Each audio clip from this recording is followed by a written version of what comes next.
Karibu kwa mara nyingine tena mtazamaji wa The World News katika kipindi hiki cha ulimwengu wa siasa. Mimi ni Adam Hussein. Viongozi wa Umoja wa Ulaya wanataka kuungana na rais wa Marekani katika kufungua mlango bahari wa Hormuz kwa kutumia majeshi yao, lakini wanachama umoja huo wa Ulaya wanakataa kuunga mkono wazo hilo.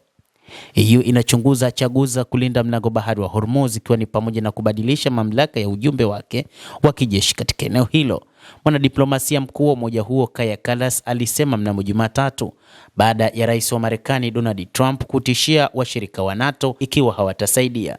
Lakini baadhi ya mataifa ya Umoja wa Ulaya tayari yanarudi nyuma. Hata hivyo, kwa upande wake waziri mkuu wa Uingereza Keir Starmer ambaye anafanya kazi na mataifa ya Ulaya kuandaa mpango unaofaa wa kupata urambazaji wa meli za mafuta, alionya jana kwamba kufungua mlango bahari wa Hormuz haitakuwa rahisi.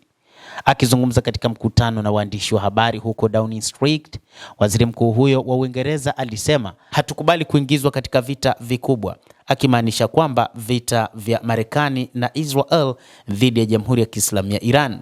Umoja wa Ulaya na washirika wengine wa Marekani wako chini ya shinikizo linaloongezeka kutoka Washington kwa ajili ya kusaidia kupata uhuru wa kusafiri kwenye mlango bahari wa Hormuz, huku Trump akiliambia gazeti la Financial Times mwishoni mwa juma kwamba itakuwa mbaya sana kwa mustakabali wa NATO ikiwa washirika wa Umoja wa Ulaya watashindwa kujibu rufaa yake au kukataa kushiriki. Ni kwa manufaa yetu kuweka mlango bahari wa Hormuz wazi, Kallas aliwaambia waandishi wa habari. Ndiyo maana tunajadili pia kile tunachoweza kufanya kutoka kwa upande wa EU.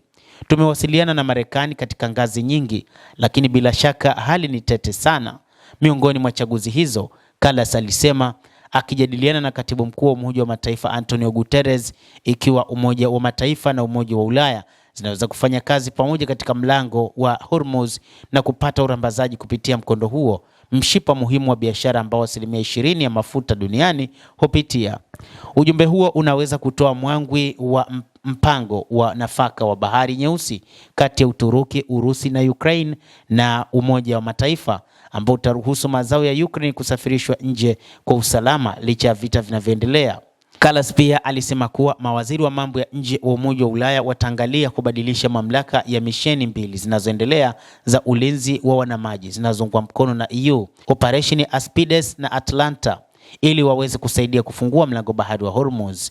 Hivi sasa misheni hizo ambazo awali zilibuniwa kulinda meli za kibiashara za Umoja wa Ulaya dhidi ya mashambulizi ya waasi wa Kihuthi nchini Yemen hazifanyi kazi katika bahari hiyo na zimefungwa na sheria za ushiriki ambazo zinaweza kupunguza ufanisi. Na mwanadiplomasia huyo mkuu wa EU amesema, tutajadiliana na nchi wanachama kama inawezekana kweli kubadilisha mamlaka ya misheni hii, alisema Kallas. Tuna mapendekezo mezani, suala ni iwapo nchi wanachama ziko tayari kutumia misheni hii.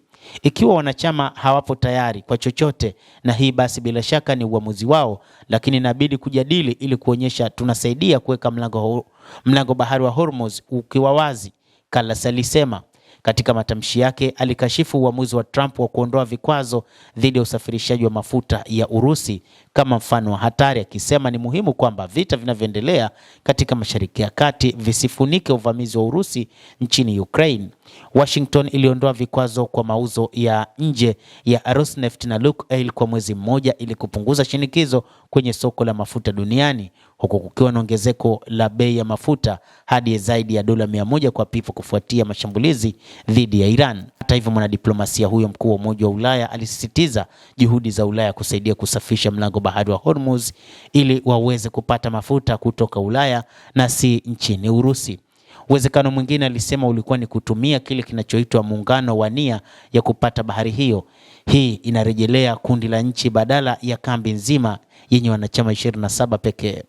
Endelea kutufuatilia, lakini usisahau kulike, kucomment, kadhalika kusubscribe channel yetu hii upate habari hizi kwa mapana kupitia The World News. Naitwa Adam Hussein.